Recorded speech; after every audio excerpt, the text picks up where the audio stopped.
सदगुरु के चरणों में नमन करते हुए आज इस नामांकन सभा में मंच के ऊपर उपस्थित भारतीय जनता पार्टी के प्रदेश उपाध्यक्ष आदरणीय मुकेश जी दादी साहब, पूर्व जिलाध्यक्ष राजेंद्र जी शर्मा जी, विश्व पितात्मा का नाम अभी मुकेश जी भाई साहब ले रहे थे, आदरणीय जगदीश जी खाजपुरिया जी, अभी हमारे वर्तमान जुझारू जिलाध्यक्ष पवन जी माउंडिया जी, दिसंबर जी पूनिया साहब, जिन्होंने वर्षों तक इस पार्टी को सींचने का काम किया, आदरणीय बनवारी लाल जी, यहाँ विराजमान सभी पंचायत समिति सदस्य, सभी सरपंच साहिबान, मेरी सभी महिला शक्ति भारतीय जनता पार्टी के पदाधिकारीगण, सम्मानित मंच, यहाँ विराजमान झुंझुनू विधानसभा की 35 ग्राम पंचायतों से पधारे हुए, नगर पालिका बगड़ और नगर परिषद से पधारे हुए मेरे आदरणीय बुजुर्गों, मेरी माताओं बहनों और युवा साथियों, मैं आपकी सबकी उपस्थिति को सलाम करता हूँ और आपकी हृदय की गहराई से, आप सबको हृदय की गहराई से मैं आप लोगों का अभिवादन और स्वागत करता हूं कि आज भारतीय जनता पार्टी जो दुनिया की सबसे बड़ी लोकतांत्रिक पार्टी है और मेरे जैसे साधारण से आदमी को मैंने 5 वर्ष तक, पिछले 5 वर्ष तक मेरे सामने भारतीय जनता पार्टी कार्यकर्ता लिखा, एक साधारण से कार्यकर्ता को आपके भरोसे यहाँ टिकट देकर प्रत्याशी बनाकर आपके झुंझुनू की जनता के बीच में भेजा। मैं प्रदेश नेतृत्व और केंद्रीय नेतृत्व का आभार व्यक्त करना चाहता हूं। साथियों, 25 नवंबर को ये चुनाव मतपेटियां भरने का समय आएगा। मैं आपसे कहना चाहता हूं कि पिछले 60 वर्ष तक पूर्व वक्ता बता रहे थे, जिस तरह से झूठ का पुलिंदा लेकर वंशवाद की राजनीति ये झुंझुनू सहन करता रहा, एक परिवार ने अपने बेटे के सिवा कोई भी प्रतिभा उनको इस जिले में नजर नहीं आई। ऐसी प्रतिभाएं, ऐसे बहुत से अनगिनत नाम, नेत्राम जी लालपुरिया के जैसे आपने सुने होंगे, जिन्होंने अपना पूरा जीवन उनको दे दिया, लेकिन अपने बेटे के लिए सबकी बलि चढ़ाते गए, निरंतर 1 by 1 उन सबको काटने का काम यहाँ के कांग्रेस के नेताओं ने किया। लेकिन मैं आपको कहना चाहता हूँ कि भारतीय जनता पार्टी एक ऐसी पार्टी जो साधारण परिवार में जन्मे हुए आदमी को प्रधानमंत्री पद तक पहुंचा देती है। मेरे जैसे साधारण कार्यकर्ता को भारतीय जनता पार्टी का प्रत्याशी बनाकर आप लोगों के बीच भेजा। मैं आपसे पूछना चाहता हूं, ये झूठ का पुलिंदा लेकर जो हमारे बीच 15 साल से हमारा प्रतिनिधित्व कर रहे हैं, जब मानव जाति के ऊपर पिछले 5 वर्ष की 2 शब्द आपको कहना चाहता हूं। जब मानव जाति के ऊपर सबसे बड़ा संकट आया, हमारी याद में कोरोना जैसी महामारी नहीं आई। कोरोना की महामारी में लोग सांसों के लिए भटक रहे थे, दवाइयां नहीं मिल रही थी, अस्पताल में इलाज के लिए कोई डॉक्टर हाथ नहीं लगा रहे थे, नर्सिंग स्टाफ से इलाज कराया जा रहा था। उस दिन हमारे यहाँ के प्रतिनिधित्व करने वाले 15-15 वर्ष से जिनको जिता रखा है, वो लोग घरों के ताले लगा के 2-2 मास्क लगा के, चिटकड़ी लगा के घर के अंदर बैठ गए।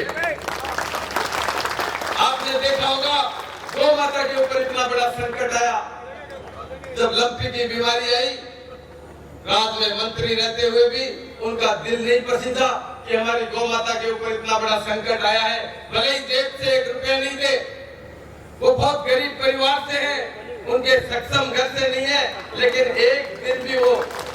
एक दिन भी किसी गौशाला में जाकर उन्होंने इस बात का परिचय नहीं दिया, कोई मानवता का परिचय दिया हो तो आप लोग मुझे बता दीजिए। कोरोना काल में बहुत से बुजुर्ग लोग, बहुत सी ग्राम पंचायतों से, जिले से मेरे पास कई बार लोग ऐसे कहते थे कि एक शिकायत पेटिका बना रखी है। हमारे मंत्री जी काले चश्मे लगा के एक शिकायत पेटिका बना रखी थी, अपने घर के बाहर, बंगले के बाहर कहते थे कि मैं आपकी एप्लीकेशन के हाथ नहीं लगाऊंगा, आप उस शिकायत पेटिका में डाल के चले जाइए। जिस जनप्रतिनिधि को इस जनता से डर लगता है, जो मन शासन भी आदमी ना पर चुन के भेजने को कोई अधिकार नहीं है, या आदमी ना बिल्कुल खारिज आदमी है। जगह से गीत में गान दोगा, अब बिल्कुल गंडम आदमी अपने समाज में भी नहीं माना, जब ने गीत में गान दोगो, ने रोज में रोड दोगो, आपने ग्राम पंचायतों में, 35 ग्राम पंचायतों में, नगर परिषद में, नगर पालिका में एक आदमी हाथ उठा के मुझे बता दे कि उसके मरने में, दुख की घड़ी में या किसी शादी ब्याह में अगर उस मंत्री जी को आपने शक्ल से देखा हो तो मुझे हाथ खड़ा करके बता दे। इस तरह के गंदम आदमी झुंझुनू का प्रतिनिधित्व कर रहे हैं और मैं आपको विश्वास दिलाना चाहता हूँ। आपने देखा होगा मैंने 30,000 वोट बिना दल के मुझे आप लोगों ने दिए थे और मेरा सीना उस दिन मेरे सीने में आग लग जाती थी जब मैं गाँव में जाता था। मैं किसानों के बीच खड़ा होकर ये सुनता था। आपने देखा होगा 60 साल में हमारे देश में कांग्रेस की सरकार ने किसान की क्या हालत कर दी। आप कभी भी जब होर्डिंग में भी किसान की फोटो देखेंगे तो किसान के कुर्ते के 4 कारियां लगा रखी है, 4 जगह से फटा हुआ कुर्ता दिखाते हैं, पसीना आया हुआ दिखाते हैं, रोते हुए आसमान की तरफ हाथ करके किसान को इतना मजबूर बना दिया, किसान को इतना गरीब बना दिया कि उसकी शक्ल देख के कोई भी किसान अपने बेटे को किसान नहीं बनाना चाहता। ये किसान प्रधान देश था।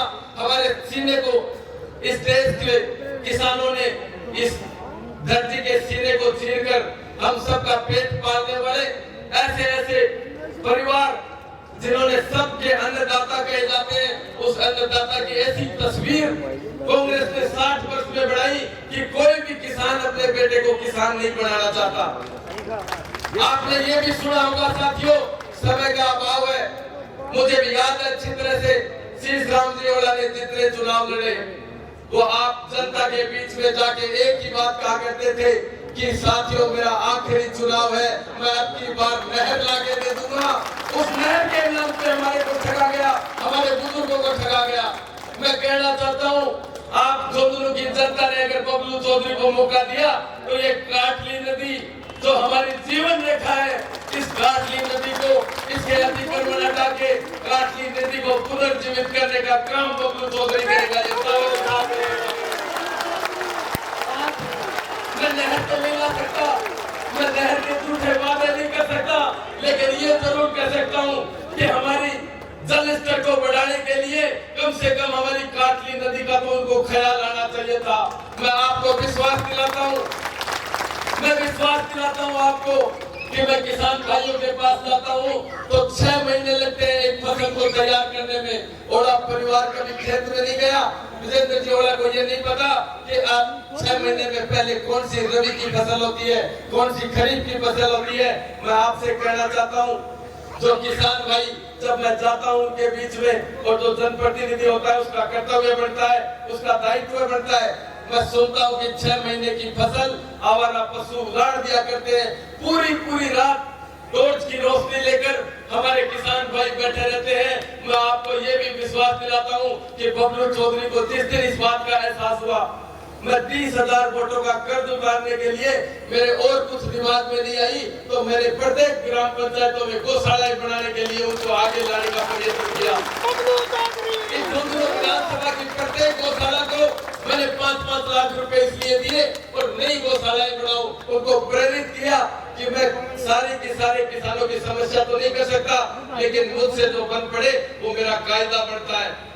मैं आपको कहना चाहता हूँ जो शहर के व्यापारी वर्ग यहाँ पे बैठा है, मैं ये व्यापारी वर्ग से भी कहना चाहता हूँ कि आगे आने वाले नई साल में भारतीय जनता पार्टी के प्रचंड बहुमत से यहाँ सत्ता में भाजपा आएगी और मैं झुंझुनू के व्यापारियों को इस बात के लिए आश्वस्त करता हूँ कि आपके किसी भी व्यापार में, किसी भी कार्य में अगर कोई अधिकारी आपके दर के ऊपर आ जाएगा तो बबलू चौधरी दिन में तारे दिखा देगा। उस अधिकारी को आपकी सुरक्षा, आप व्यापारियों की सुरक्षा बबलू चौधरी की जिम्मेदारी है। अगर मैं नहीं निभा पाऊंगा तो ये थोड़ा उतार के फेंक दूंगा। इस बात की घोषणा आपसे ये भी कहना चाहता हूँ मेरे नौजवान साथियों, आप लोगों के सीने में जितनी बड़ी आग है, राजस्थान की कांग्रेस की सरकार ने जितना बड़ा धोखा इन युवाओं के साथ किया है, मैं जानता हूँ इस बात को कि इन युवाओं के दिल में कितनी बड़ी आग लगी हुई है। 2,500 रुपए बेरोजगारी भत्ता देने की बात कांग्रेस ने की और बेरोजगारी भत्ता तो दूर, इस राजस्थान के आवाम को शर्मसार करने का काम भारतीय जनता पार्टी ने 5 साल तक तो इनका विरोध किया। 5 वर्ष तक भारतीय जनता पार्टी ने आप लोगों तक ये बातें पहुंचाई कि इनसे पेपर लीक होना भी नहीं बच पाया। ये सिर्फ कुर्सी की लड़ाइयां लड़ते रहे। कांग्रेस के सारे जनप्रतिनिधि होटलों में बैठे रहे। और हम ये कहते हैं, मैं पहले सुना करता था जब जीतराम देवड़ा चुनाव लड़ा करते थे तो उनके कई नजदीकी कहा करते थे, ये वीरेंद्र देवड़ा ये कहता है कि मन ने ये गांव का सांप भूल गया। बोले सांप को मैंने आप आपको कि सांप से मिलो, सांप ये करे, सांप ये करे। मैं कई बार बैठो धुंधलू मैंने और टाटा सुमो गाड़ी में जब वीरेंद्र जी निकलतो तो या धुंधलू की जनता या कहती वो गिरको सीताराम जी को बावड़ी हो गया।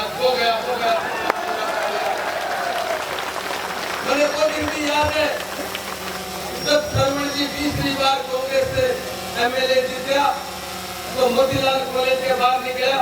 कुंजीलाल जी बेड़ा जब कलेक्टर कुंजीलाल जी बेड़ा सरवण कुमार जी कांग्रेस के विधायक ने कही ये बधाई हो विधायक जी, आपने हैट्रिक बनाई है। सरवण जी ने हंस के कहा कि मेरे पीछे पीछे एक विधायक और आ रहा है, उसने हारने में हैट्रिक बनाई है। उस समय वीरेंद्र देवड़ा 3री बार चुनाव इस जनता ने खारिज कर दिया था उनको। और जिस दिन 4थी बार वो यहाँ से एमएलए चुन के गए, जाके छायाकार और पत्रकार बंधु यहाँ मौजूद है।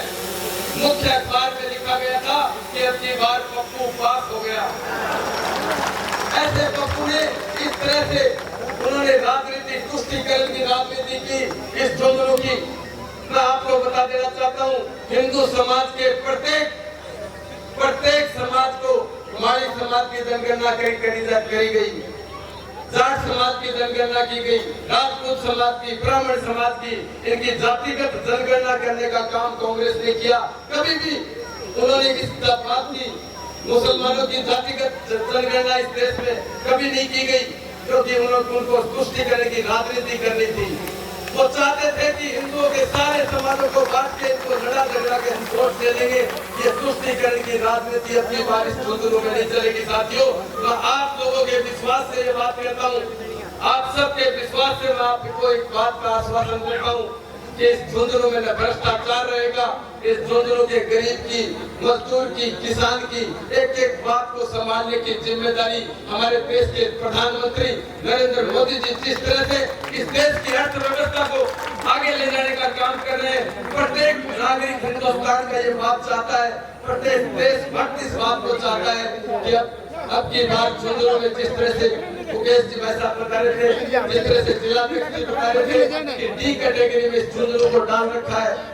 मैं एक बात और कहना चाहता हूँ आपको, हमारा जनप्रतिनिधि जो 15 वर्ष से जीतता आ रहा है, या इतने सैनिक परिवार यहाँ पे बैठे हैं, मैं आपसे पूछना चाहता हूँ, हमारे जो देश में शहीद होने वाले सबसे ज्यादा सैनिक इस झुंझुनू ने दिए हैं। इस झुंझुनू के एक भी शहीद की अंत्येष्टि में एक शहीद को कंधा देने के लिए या उस परिवार को सांत्वना देने के लिए अगर आपने अपने जनप्रतिनिधि को कभी देखा हो तो मुझे हाथ खड़ा करके बता दीजिए।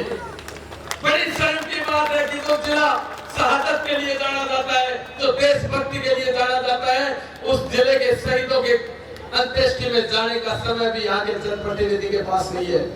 उनको अधिकार नहीं है, हमारे बीच वोट मांगने का अधिकार नहीं है। हमारे प्रधानमंत्री जी दिन रात आपकी चिंता रखते हैं। हमारे इतने संवेदनशील प्रधानमंत्री हमें मिले हैं कि इससे पूर्व कांग्रेस के राज में जब विदेश जाया करते थे कोई विदेश मंत्री या हमारे प्रतिनिधि कभी विदेश जाते थे तो जुराबे उतरवा के उनकी तलाशी एयरपोर्टों के ऊपर ली जाती थी।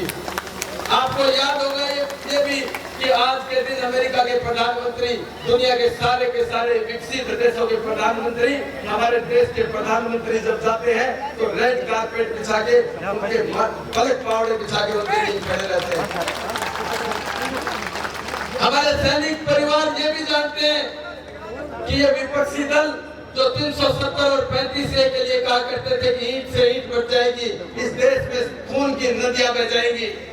जिन सैनिकों ने जम्मू कश्मीर में नौकरी करी है, कभी आप उनसे मिलके देखिए।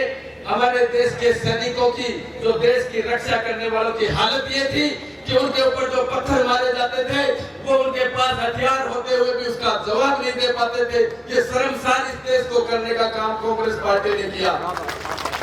जिस दिन 370 और 35 से हटी, एक देश, एक संविधान, एक झंडा और एक आतंकवादी घटनाओं का नाम तो शायद आप अखबारों में नहीं पढ़ रहे होंगे।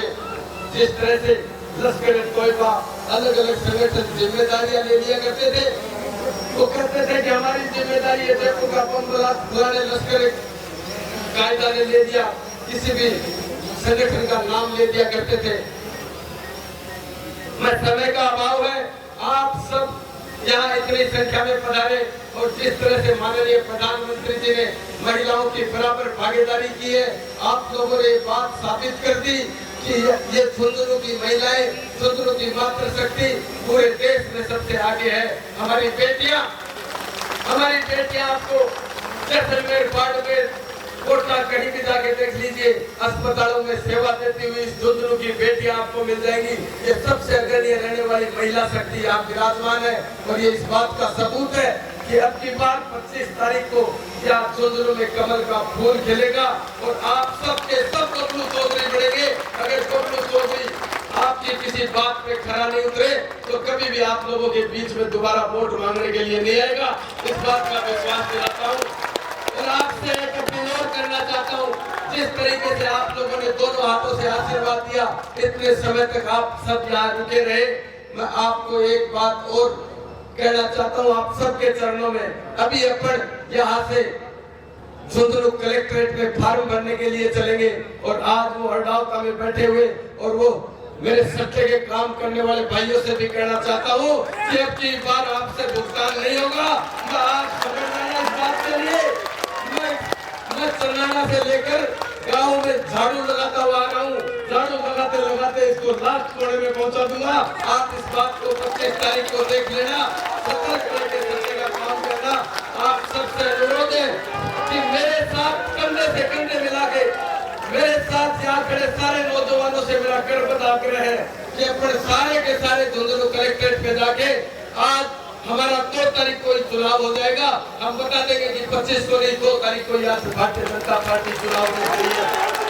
आप सबके सब आप लोगों से मेरा खुले अनुरोध है कि आप कोर्ट तक कोर्ट तक इस बात को साबित कर देंगे कि आप झुंझुनू की एक सारी के सारे जनता भारतीय जनता पार्टी का सच्चा सिपाही है और अपन एक लाइन में चल के कलेक्ट्रेट में अभी चल के फॉर्म करेंगे। आप सब मेरी ताकत हो, आपका पसीना बहेगा, वो बबलू चौधरी अपनी गर्दन कटवा लेगा। इस बात का विश्वास दिलाता